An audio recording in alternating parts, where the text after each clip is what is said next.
Hello, a very good morning to all of you. Welcome to my channel NG Medicals. Today we are going to see a new topic that is preeclampsia. तो हम देख लेते हैं ये preeclampsia है क्या. तो ये एक तरह का कह सकते हैं कि हाइपरटेंशन ड्यूरिंग प्रेगनेंसी के अंडर में आता है. तो सिंपल सी चीज है, अगर ये हाइपरटेंशन ड्यूरिंग प्रेगनेंसी के अंदर में आता है तो इसके अंदर हाइपरटेंशन हो रहा होगा, ठीक है, इंक्रीज हो रहा होगा बीपी. तो यहाँ पे हम डेफिनेशन देख लेते हैं. ये डेफिनेशन मैंने डीसी दत्ता से ली है.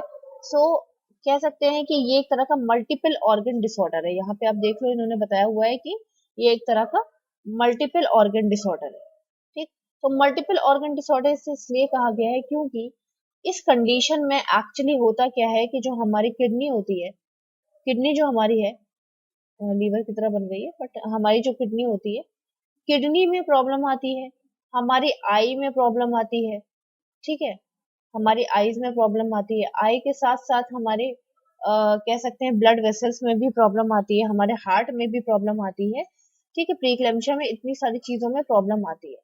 तो ये कह सकते हैं कि एक तरह का मल्टीपल ऑर्गन डिसऑर्डर है. मल्टीपल मीन्स बहुत ज्यादा, बहुत सारे ऑर्गन का डिसऑर्डर है विद अननोन इटियोलॉजी. इसकी अभी इटियोलॉजी यानी कॉजेज इसके फिक्स नहीं हुए हैं. इस पे रिसर्च चल रही है कि प्रीक्लेम्शिया क्यों होता है. ठीक है, अभी जब हम कॉज पढ़ेंगे तो हम नॉर्मल हाइपरटेंशन के कॉज पढ़ेंगे, ना कि प्रॉपर प्रीक्लेम्शिया के, क्योंकि प्रीक्लेम्शिया के कॉजेज अभी अननोन है. Characterised by the increase in blood pressure. ठीक है, तो हो क्या रहा है, कैरेक्टराइज्ड बाय द क्या हो क्या रहा है इस कंडीशन में हो रहा है बीपी इंक्रीज प्रेगनेंसी के टाइम पे. तो कितना इंक्रीज हो रहा है, 140/90 mm of Hg और मोर. ठीक है, 140/90 mm of Hg या उससे अधिक हो रहा है, उससे ज्यादा हो रहा है. तो नॉर्मल हमारा बीपी होता है 120/80. यहाँ पे प्रेगनेंसी के टाइम पे कितना हो रहा है, 140/90 mm of Hg और मोर. ठीक है, इसके साथ साथ प्रोटीन यूरिया भी बढ़ रहा है. What is protein urea? Protein जब यूरिन में आने लगता है उसको हम प्रोटीन यूरिया बोलते हैं. ओके, कब हो रहा है, टाइम क्या है, after 20 weeks of the gestation. 20 weeks, pregnancy के 20 वीक्स में ये सारी प्रॉब्लम क्रिएट हो रही हैं in normotensive and non proteinuria patient. उस पेशेंट में हो रहा है जो पेशेंट पहले कभी भी उसका बीपी नहीं बढ़ा था, और बढ़ा भी था तो उसने विदाउट मेडिसिन कंट्रोल कर लिया था, और ना ही उसका कभी प्रोटीन यूरिया बढ़ा था. तो सिंपली हमारी डेफिनेशन कुछ नहीं, मैं आगे आपको दिखा देती हूँ क्या बोल रही है. इससे इजी वे में आप याद कर सकते हो, बहुत लंबी है. ठीक है, हिंट है ये सब, हिंट कैसे लर्न करना है उसका. ये देखो मल्टीपल ऑर्गन बने हुए हैं. तो प्रीक्लेम्शिया क्या है, मल्टीपल ऑर्गन डिसऑर्डर है. ठीक है, इटियोलॉजी क्वेश्चन मार्क लगा दिया मैंने, मतलब unknown etiology, with unknown etiology, जिसमें हो क्या रहा है, इन विच हाइपरटेंशन हो रहा है 140/90 प्लस प्रोटीन यूरिया बढ़ रहा है. ठीक है, हाइपरटेंशन मोर देन, हाइपरटेंशन या तो 140/90 होगा या उससे ज्यादा होगा. ठीक है, और प्रोटीन यूरिया भी हमारा बढ़ेगा. कब बढ़ेगा, टाइमिंग क्या है, टाइमिंग है 20 वीक्स के बाद. यहाँ पे मोर देन का एरो लगा लो. ठीक है, after 20 weeks of the gestation या प्रेगनेंसी. ठीक है, after 20 weeks of the pregnancy में ये सारी प्रॉब्लम हो रही है. किस में हो रही है, हु गॉट दिस, किस में हो रही है, उन पेशेंट या उन वोमेन में हो रही है जो कि नॉर्मोटेंसिव थी और नॉन प्रोटीन यूरिया थी पेशेंट थी प्रीवियसली. ठीक है, नॉर्मोटेंसिव मींस नो हाइपरटेंशन, मतलब प्रेगनेंसी से पहले उन्हें कभी हाइपरटेंशन नहीं था, हाइपरटेंशन की डिजीज नहीं थी, और ना ही प्रोटीन यूरिया की वो पेशेंट थी. समझ गए, ये है आपकी डेफिनेशन जो कि आप इजीली लर्न कर सकते हो with the help of the hint. Multiple organ disorder है, अननोन एटियोलॉजी के साथ है, जिसमें हाइपरटेंशन बढ़ रहा है मोर देन 140/90 और प्रोटीन यूरिया हमारा बढ़ रहा है. कब बढ़ रहा है, after 20 weeks of the gestation बढ़ रहा है. किन पेशेंट में बढ़ रहा है, किसको मिल रहा है ये चीज, उन पेशेंट में बढ़ रहा है जो कि पहले जिनका कभी बीपी की कोई वो नहीं आई, हिस्ट्री नहीं है, ना ही प्रोटीन यूरिया के इंक्रीज होने की हिस्ट्री है. ओके, चलिए नेक्स्ट चलते हैं. इंसिडेंस रेट देख लीजिए, प्राइमरी मदर में जो पहली बार प्रेग्नेंट हुई है 10% है, मल्टी मदर में सिर्फ 5% है इंसिडेंस रेट. और हॉस्पिटल इंसिडेंस मींस क्या है कि हॉस्पिटल में होने के बावजूद हमारे पास 5 से 15% केस हमारे मिल जाते हैं. Next we are going to see the causes और एटियोलॉजी. ठीक है, तो हम यहाँ पे देखने वाले हैं कि कौन कौन से ऐसे कॉजेज हैं जिसकी वजह से हमारा हाइपरटेंशन बढ़ रहा है। जैसा कि मैंने आपको पहले बताया कि ये कॉजेज नॉर्मल कॉजेज हैं और प्रेगनेंसी के टाइम पे जो मेन कॉजेज हैं वो अभी नहीं पता है, अननोन है, बट फिर भी हम देखते हैं कि क्या क्या कॉजेज हैं जिसकी वजह से प्रॉब्लम क्रिएट हो रही है। तो फर्स्ट है हमारा failure in trophoblastic invasion. First of all you have to know what is trophoblastic. तो ट्रोपोब्लास्ट क्या होते हैं, जैसा कि हम सब जानते हैं कि at the time of the embryology, जब अंदर एम्ब्रियोलॉजी हो रही होती है या एम्ब्रियो का ग्रोथ एंड डेवलपमेंट हो रहा होता है बेबी का, उस टाइम पे हमारा साइटोट्रोपोब्लास्ट और सिनसाइटोट्रोपोब्लास्ट बनते हैं, राइट। यही साइटोट्रोपोब्लास्ट और सिनसाइटोट्रोपोब्लास्ट क्या करते हैं, साइटोट्रोपोब्लास्ट हमारा क्या बनाता है, कोरियोनिक विलाय, और सिनसाइटोट्रोपोब्लास्ट हमारा ब्लड से कनेक्शन करा देता है, ठीक है। तो अगर चलिए ट्रोपोब्लास्ट सही से नहीं बन पाए, मान लीजिए, ठीक, तो हमारी कोरियोनिक विलाय सही से नहीं बन पाएंगी। कोरियोनिक विलाय सही से ना बनने का मतलब क्या है कि वो अच्छी तरह से अटैच नहीं हो पाएंगी, फैल नहीं पाएंगी इधर उधर, और मे भी हो सकता है कि कोरियोनिक विलाय का जितना वॉल्यूम होना चाहिए, कोरियोनिक विलाय एक तरह का ट्यूब लाइक स्ट्रक्चर होते हैं बहुत सारे, ठीक है। अगर ये ट्यूब लाइक स्ट्रक्चर की जितना वॉल्यूम होना चाहिए, जितनी मोटी ये होनी चाहिए, जितनी अंदर स्पेस होना चाहिए, उतना स्पेस नहीं मिलेगा और पतला स्पेस रहेगा, तो क्या प्रॉब्लम होगी, प्रॉब्लम ये होगी कि अंदर जो ब्लड जा रहा है उसकी स्पीड बढ़ जाएगी, उसका प्रेशर बढ़ जाएगा। क्यों, क्योंकि कभी भी आपने देखा होगा कि जब भी आप पाइप के थ्रू पेड़ों में पानी डालते हो और आप पाइप के आगे अपना हाथ रख लेते हो, थोड़ा सा अपनी फिंगर कवर करते हो पाइप को फिंगर से, तो जो वाटर का प्रेशर है वो इंक्रीज हो जाता है और पानी दूर तक जाता है। सेम चीज इसमें भी हो रही है कि पानी या सॉरी ब्लड का जो प्रेशर है वो इंक्रीज हो रहा है। क्यों, क्योंकि ये जो पाइपलाइन स्ट्रक्चर है इसका वॉल्यूम या इसके अंदर का स्पेस कम हो गया है, ठीक है, जिसकी वजह से क्या हो रहा है, बीपी बढ़ रहा है। नेक्स्ट आ जाते हैं वैस्कुलर एंडोथेलियल डैमेज। सो वैस्कुलर मीन्स होता है ब्लड वेसल, एंडोथेलियल मीन्स होता है अंदर की लेयर डैमेज हो रही है, ठीक है। तो हो सकता है कि जो ब्लड वेसल्स हैं हमारे, उसके जो इनर लेयर है उसके अंदर कुछ डैमेज हो रहा है। अगर वो डैमेज हो जाएंगे तो क्या होगा, अंदर इन्फेक्शन हो जाएगा, पस फॉर्मेशन हो जाएगा, इन्फ्लेमेशन हो जाएगा, स्वेलिंग हो जाएगी। इन सारी चीजों की वजह से क्या होगा कि हमारे अंदर की जो वेसल्स का जो वॉल्यूम होगा, जितनी चौड़ाई होगी, वो कम हो जाएगा। और जैसा कि मैंने आपको पहले ही बता दिया कि जब अंदर की चौड़ाई कम हो जाती है तो अंदर जो भी फ्लूइड बह रहा है, चाहे वो ब्लड हो चाहे वो वाटर हो, उन सब का जो प्रेशर है वो ऑटोमेटिकली इंक्रीज हो जाता है। नेक्स्ट है आपका stress in inflammatory mediators. First of all inflammatory mediators क्या होते हैं, इन्फ्लेमेटरी मीडिएटर्स एक तरह के मैसेंजर्स होते हैं जो कि हमारे ब्लड के अंदर होते हैं। वो करते क्या है कि अगर कहीं ना कहीं हमारे बॉडी के अंदर इन्फ्लेमेशन हो जाए या इन्फेक्शन हो जाए, तो ये इन्फ्लेमेटरी मीडिएटर्स क्या करते हैं, उस इन्फेक्शन और इन्फ्लेमेशन को कम कर देते हैं और उसको बाद में जल्दी से जल्दी ठीक करा देते हैं, ठीक है। अगर इन्फ्लेमेटरी मीडिएटर्स खुद ही स्ट्रेसफुल हो जाएं और खुद ही अच्छे से रिलीज ना हो पाए, तो क्या वो इन्फ्लेमेशन को कम कर पाएंगे, कहीं भी इन्फेक्शन को कम कर पाएंगे, नहीं कम कर पाएंगे। नहीं कम कर पाने की वजह से क्या होगा कि इन्फ्लेमेशन, इन्फेक्शन, एडिमा की वजह से क्या होगा कि जो ब्लड सप्लाई है वो डिक्रीज हो जाएगी, ठीक है। इसका एक एग्जाम्पल भी ले सकते हैं हम, इन्फ्लेमेटरी मीडिएटर्स में आपका आ जाएगा साइटोकाइनेज। साइटोकाइनेज हमारा एक तरह का कह सकते हैं मॉलिक्यूल होता है जो कि हमारे इन्फ्लेमेशन को कम करके रखता है बॉडी के अंदर। नेक्स्ट है आपका auto free radicals. Auto free radicals means क्या होता है, ऑक्सीजन फ्री रेडिकल्स इसका पूरा नेम है। फर्स्ट ऑफ ऑल आपको पता होना चाहिए कि आपकी बॉडी के सबसे स्मॉलेस्ट यूनिट कौन होती है, आपका सेल, राइट। लेकिन जहां तक हम पढ़ते हैं नॉर्मली कि cell are the smallest unit of the body, but cell भी हमारा किसी ना किसी छोटी यूनिट से मिलके बनता है, बट हम उसे इंडिकेट नहीं करते हैं क्योंकि सेल ही हमारा बेसिक स्ट्रक्चर होता है बॉडी का। बट अगर हम सेल के अंदर की बात करें तो सेल के अंदर भी बहुत सारे स्ट्रक्चर होते हैं जिसको जो कि सेल की पूरे कह सकते हैं बॉडी को कंप्लीट करते हैं। कंप्लीट सेल को फॉर्म करने के लिए बहुत सारे मॉलिक्यूल्स होते हैं। ये देख लीजिए मैंने बना दिया है मॉलिक्यूल यहाँ पे, तो आपको ये मॉलिक्यूल्स दिख रहे होंगे, ये मैंने मॉलिक्यूल बनाया। ग्रुप ऑफ द मॉलिक्यूल्स मिलके एक पर्टिकुलर सेल बनाते हैं और ये ग्रुप ऑफ द मॉलिक्यूल्स एक चेन से अटैच होते हैं। ये आपको ये बीच में दिख रहा है, ये चेन है, ठीक है।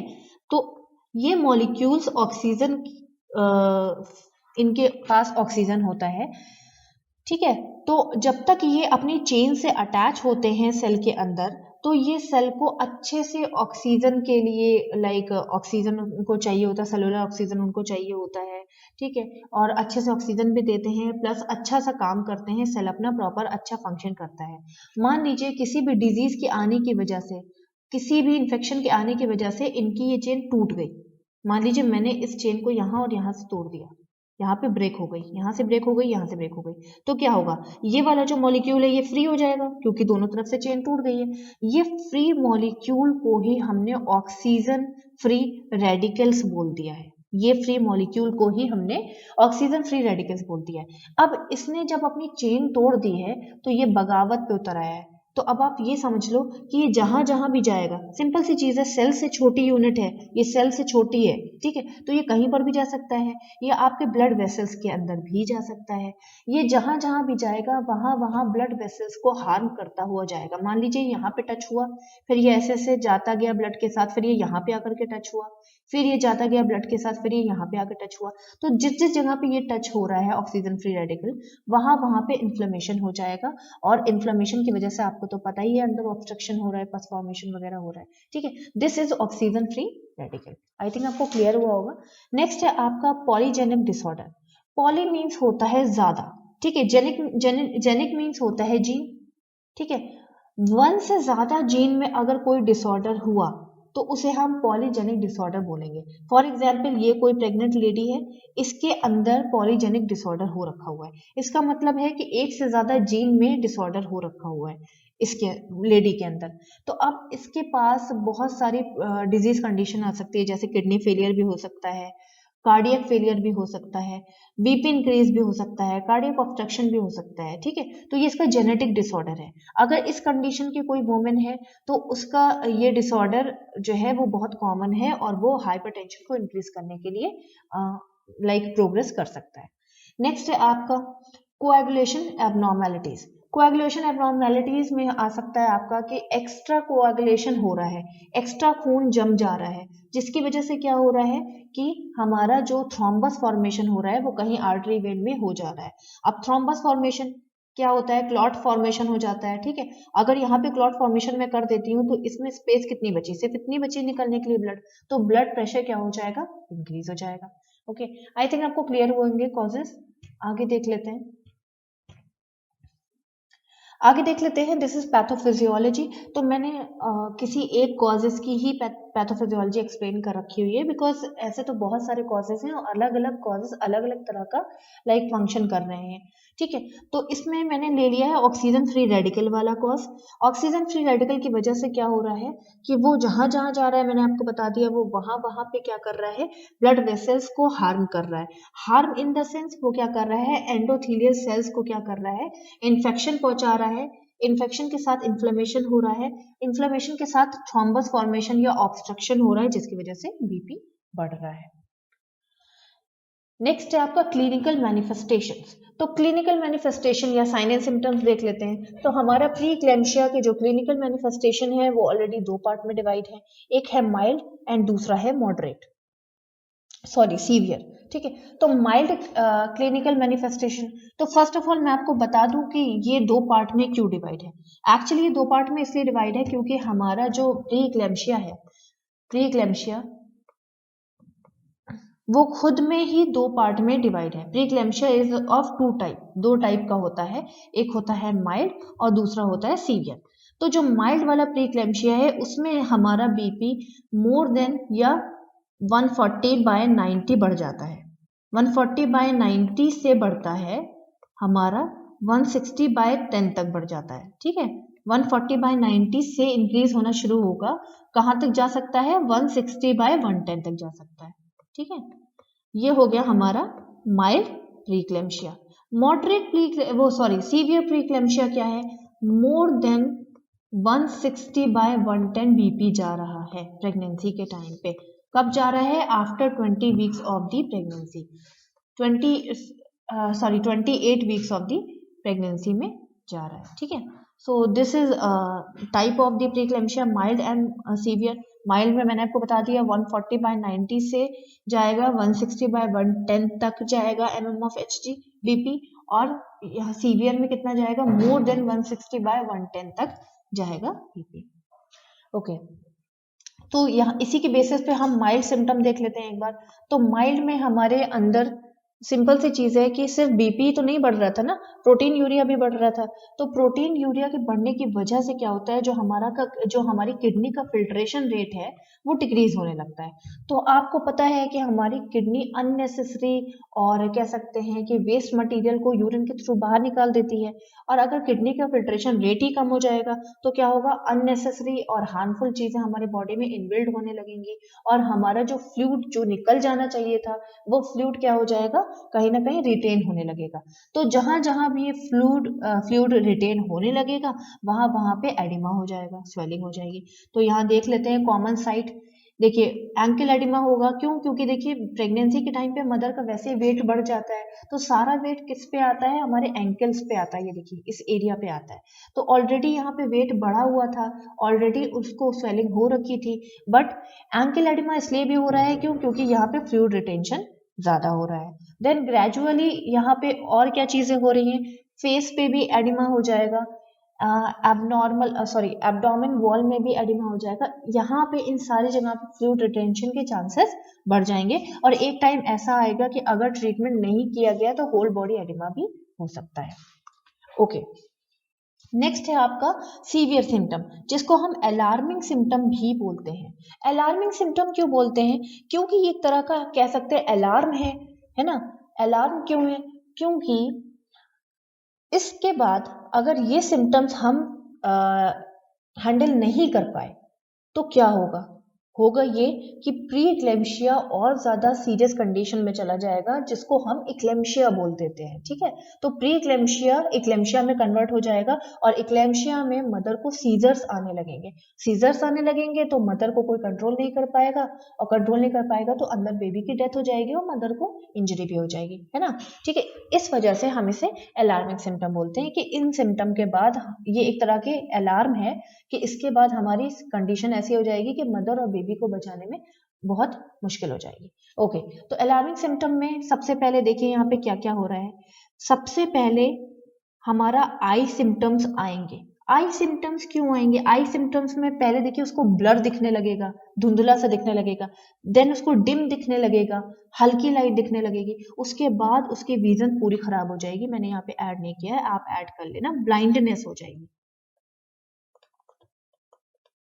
ठीक है, यहाँ पे ब्लाइंडनेस हो जाएगी। ठीक है, जब हम आई सिम्टम को कंट्रोल नहीं कर पाएंगे। अच्छा, आई सिम्टम हो क्यों रहे हैं ये भी आपको पता होना चाहिए। आई सिम्टम इसलिए हो रहे हैं, जैसा कि हम सब जानते हैं कि किडनी हमारी प्रॉपर फंक्शन नहीं कर रही है। तो जब किडनी हमारी डिक्रीज फंक्शन कर रही है, फिल्ट्रेशन रेट डिक्रीज हो जा रहा है, तो हमारा सोडियम भी इंक्रीज होगा, है ना। सोडियम वो बाहर नहीं निकाल पा रही है, जिसकी वजह से बीपी इंक्रीज होगा। प्लस हमारा ग्लूकोज लेवल, जितना एक्स्ट्रा ग्लूकोज था जो कि बाहर निकल जाना चाहिए था, जिसकी हमें जरूरत नहीं थी, वो भी इंक्रीज होगा। ठीक है, तो इंक्रीज होगा। तो आपको पता है कि डायबिटीज मेलाइटिस में क्या होता है कि आई साइट वीक होने लगती है। क्यों वीक होने लगती है, क्योंकि ग्लूकोज लेवल इंक्रीज हो जाता है और वो हमारी रेटिना को वीक कर देता है। इसी तरह से यहाँ पे रेटिना को वीकनेस हो जाएगी, क्यों, क्योंकि यहाँ पे ग्लूकोज लेवल भी इंक्रीज हो जाएगा, है ना। तो रेटिना हमारी वीक हो जाएगी, तो हम सब जानते हैं कि retina is responsible for the vision, vision के लिए रिस्पॉन्सिबल होती है, तो हमारी विजन लॉस होने लगेगी। ओके, फिर देखिए जब इतनी उसको प्रॉब्लम हो रही है, तो उसको आई में इतनी प्रॉब्लम हो रही है, उसको ब्लर दिख रहा है, तो उसको हेडेक होगा, बहुत ज्यादा हेडेक हो जाएगा, सीवियर हेडेक हो जाएगा। जब सीवियर हेडेक होगा तो वो सो नहीं पाएगी, तो स्लीप डिस्टर्बेंस हो जाएगा, और हमारा यूरिन आउटपुट तो डिक्रीज हो रहा है, क्योंकि हमारा फिल्ट्रेशन रेट ही डिक्रीज हो रहा है। ठीक है, ये थे हमारे clinical manifestations. So this is all about preeclampsia. इसके बाद हम diagnostic evaluation and management next video में डिस्कस करेंगे। आई होप आपको क्लियर हुआ होगा topic. If you are having any doubt you can ask me in the comment box. Till then bye bye, take care, thank you.